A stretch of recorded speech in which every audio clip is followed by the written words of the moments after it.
Merci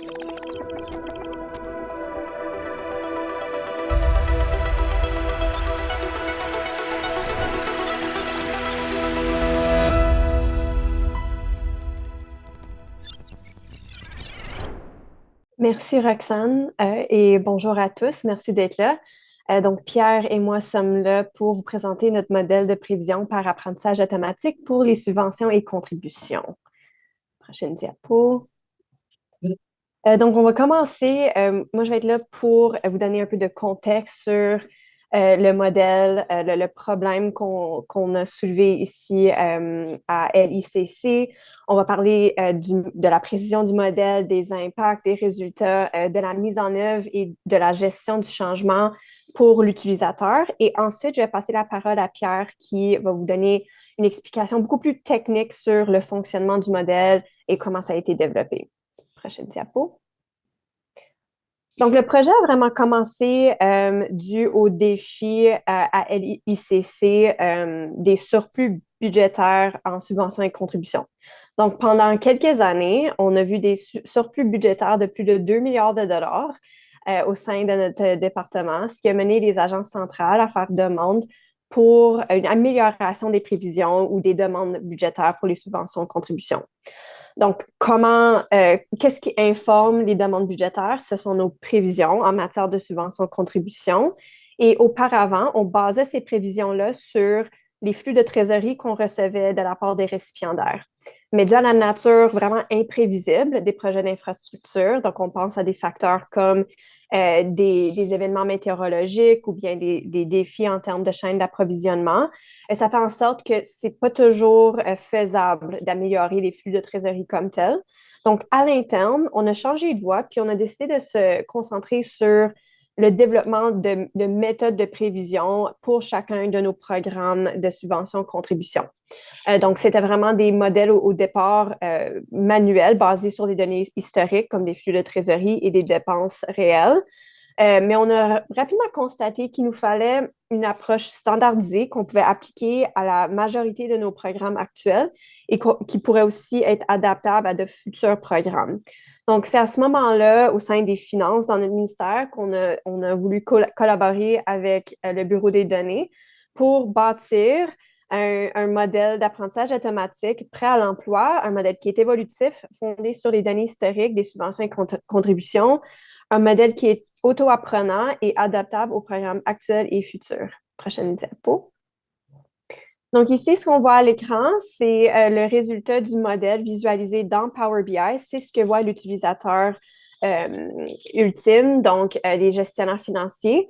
Et ce qu'on voit ici, ce sont les résultats du modèle, donc la ligne verte, qui se rapproche beaucoup plus étroitement des dépenses réelles dans les années précédentes, comparativement au flux de trésorerie qu'on reçoit des récipiendaires qui sont souvent surestimés. Donc, c'est les gestionnaires qui vont se servir de cet outil-là pour mettre à jour nos exercices financiers et aussi vont s'en servir pour informer leur conversation avec les clients. Prochaine diapo. Alors, non seulement le modèle mène à de très bons résultats et nous permet de mieux se rapprocher de nos demandes budgétaires à nos dépenses réelles, on a aussi vu un impact très positif en termes de charge de travail à l'interne. Donc, on a pu réduire notre temps de préparation des mises à jour annuelles des niveaux de référence de 3 mois à 1 mois à l'aide de l'outil et d'un mois à l'autre pour mettre à jour nos situations financières. On a pu passer de 3 à 5 jours que ça nous prenait auparavant pour compiler nos méthodologies manuelles à moins de 10 minutes à l'aide du modèle en cliquant un bouton pour mettre à jour les données. Mais le modèle a le potentiel d'avoir un impact sur le gouvernement fédéral en son entier. Donc, si on pense au niveau de dépenses pour le gouvernement fédéral, on a vu plus de 150 milliards de dépenses en subventions et contributions pour le gouvernement. Et donc, s'il y avait d'autres départements qui adoptaient le modèle, ça pourrait avoir un grand impact sur la prévisibilité du cadre financier du département. Donc, même une petite amélioration des prévisions pourrait avoir un grand impact sur le cadre financier. Prochaine diapo. Maintenant, pour les départements qui pensent peut-être vouloir adopter le modèle dans leur propre contexte, Il y a certaines considérations ou des éléments clés à considérer. Donc, la première, c'est que le modèle a été bâti pour la majorité des programmes. Donc, si par exemple, dans votre contexte, vous avez un programme qui est très différent de la majorité, il se pourrait que le modèle performe moins bien pour ce programme-là. La deuxième, c'est que les prévisions reposent sur les données de projets existants. Donc, si dans votre base de données, il manque un projet, il y a des données de programme qui sont incomplets, alors le modèle ne pourra pas prédire pour ces informations manquantes-là. Et le modèle reflète aussi la qualité des données. Donc, la meilleure, si meilleures sont les données, meilleurs seront les résultats du modèle. Et finalement, le modèle est mieux adapté aux prévisions agrégées. Donc, ce qu'on veut dire par là, c'est que le total global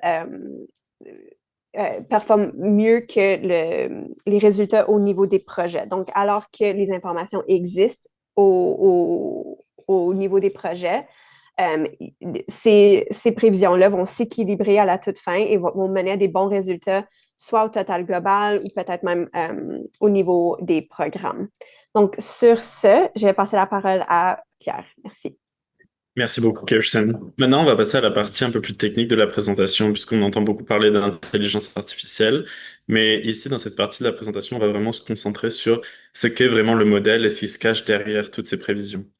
Ici, sur cette slide, ce que vous pouvez voir, c'est un petit peu le pipeline que nous, on utilise chez Leak pour pouvoir avoir le modèle de A à Z.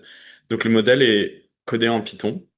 Ces résultats et ces outputs sont mis dans notre plateforme sur Azure DevOps, qui nous permet de garder les traces justement des outputs du modèle. Et ensuite, on va venir visualiser ça dans Power BI, surtout pour les équipes financières. C'est un outil de visualisation très simple, donc on n'a pas besoin de nécessairement beaucoup de formation pour les agents financiers. C'est vraiment très pratique à utiliser pour eux. Et surtout, partager, plusieurs analystes financiers peuvent se retrouver sur le même Power BI en même temps. Donc on a trouvé que c'était beaucoup plus pratique pour leur travail de tous les jours. Ce que vous pouvez voir encadré en rouge, la surveillance par IA, c'est actuellement une framework qu'on est en train de développer au sein de Leak. Puisque voilà, il faut savoir qu'un modèle, quand on le met en production, c'est pas quelque chose qu'on va simplement lancer et jamais paramétrer ou réévaluer. Au contraire, nous, on veut que une fois qu'il est en production, pardon, on veut vraiment garder un œil dessus et faire en sorte que les résultats ne deviennent pas plus mauvais au fur et à mesure du temps pour pouvoir les ajuster et justement garder cette justesse qu'on a actuellement au sein de Leak. Donc, ici, ce que vous pouvez voir, c'est un petit peu toutes nos interrogations qu'on avait quand on a commencé le projet. On se retrouve avec une base de données qui est extrêmement fournie, avec plus de, je dirais, de 1000 variables qu'on pourrait prendre en compte pour construire le modèle. Et donc, du coup, ça a été vraiment quelque chose qu'on a dû évaluer, notamment au début du projet avec Kirsten. Donc, cette forêt aléatoire, qui est notre modèle de base, elle est performante grâce à des données qui viennent de notre base de données directement, donc ce que vous pouvez voir en bleu. Ici, concrètement, ce qu'on a, c'est qu'on a des informations au niveau du programme, au niveau des agreements et ensuite au niveau des projets. Et c'est vraiment cette strate de données qui va nous permettre d'avoir une vision d'ensemble et qui va permettre au modèle d'avoir une vision d'ensemble, surtout pour nous donner des résultats plus justes. Basé sur ces données-là, on a créé des variables qui en découlent directement. Ici, le but, c'est d'informer le modèle de plusieurs choses. Une fois que le modèle prend la donnée en compte, il va être informé de qu'est-ce qui a été dépensé en moyenne, qu'est-ce qui a été dépensé dans les années précédentes et qu'est-ce qui reste à dépenser au sein du projet pour les années futures. Et donc ça va vraiment donner une indication et ça va lui permettre surtout de ne pas reproduire les cash flows qu'on peut recevoir de la part de nos recipients qui sont la plupart du temps surestimés. Ça va vraiment permettre au modèle de garder les sommes d'argent et les résultats dans un bracket qui est relativement convenable. Pour comprendre vraiment ce qu'est le modèle, une forêt aléatoire de base, c'est un ensemble d'arbres de décision. Et ici, c'est ce que vous pouvez voir sur l'écran, c'est la représentation, disons, d'un arbre de décision.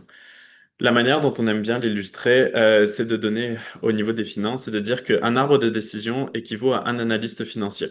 Je vais aller le voir au début de la journée, je vais lui dire, très bien, j'aimerais avoir un forecast sur tel projet. L'analyste, avec ses informations et ses connaissances, va analyser et essayer de donner un résultat pour cette prédiction. Ici, par exemple, l'analyste va regarder à quelle étape du projet on en est. Est-ce qu'on en est à la première, la deuxième année? Qu'est-ce qui a été dépensé auparavant ou qu'est-ce qui reste? Et ensuite, par rapport, et aussi, par exemple, la durée totale du projet.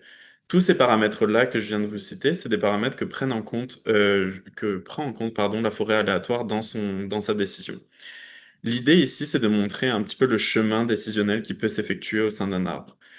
Mais ce qui pose problème et pourquoi on ne peut pas simplement avoir un seul arbre, c'est que l'arbre en lui-même, si je lui donne un projet, il va me ressortir un résultat qui sera relativement satisfaisant.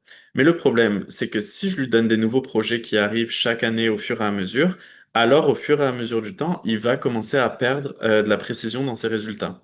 C'est pour ça qu'en fait, on utilise une forêt aléatoire, puisqu'une forêt, c'est un ensemble d'arbres. Donc maintenant, quand j'arrive pour donner un projet à mon analyste, en réalité, je le donne à 200 analystes qui, eux, ont chacun leur propre connaissance du projet, peut-être l'évalueront différemment, et peuvent me donner un résultat qui est une forme de résultat d'ensemble, plutôt qu'un résultat vraiment très précis.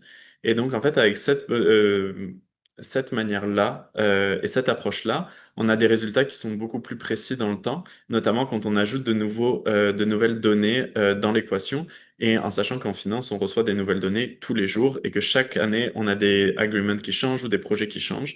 Donc, c'est vraiment important d'avoir quelque chose qui est vraiment reliable sur la durée.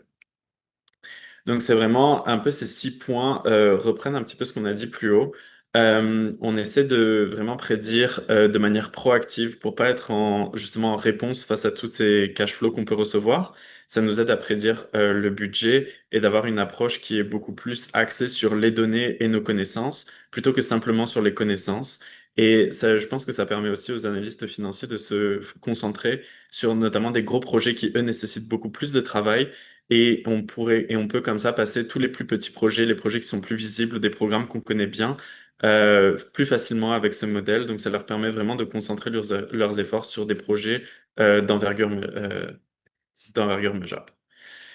Ici, c'est vraiment la suite de notre travail. Donc, puisqu'on a mis le modèle en production et qui fonctionne maintenant au sein de Leak, notre rôle maintenant, c'est de le promouvoir au sein d'autres départements. Ça a été le cas pour le Public Service Data Challenge qu'on a fait ces derniers mois. Mais ici, justement, toute cette roadmap qu'on a construite, c'est vraiment pour montrer à d'autres départements comment ils pourraient adopter le modèle et toutes les étapes qui mènent justement vers l'adoption. Et c'est ce sur quoi se concentre notre travail actuellement. On a rendez-vous, on va, pardon, présenter au comité des ADM en février. Et donc, on a vraiment à cœur de pouvoir élargir cette technologie à d'autres départements qui pourraient en avoir besoin et pour qui ça serait efficace. Je vous remercie. On arrive à la fin de notre présentation. Si vous avez des questions, n'hésitez pas à les poser dans la langue de votre choix. Merci beaucoup.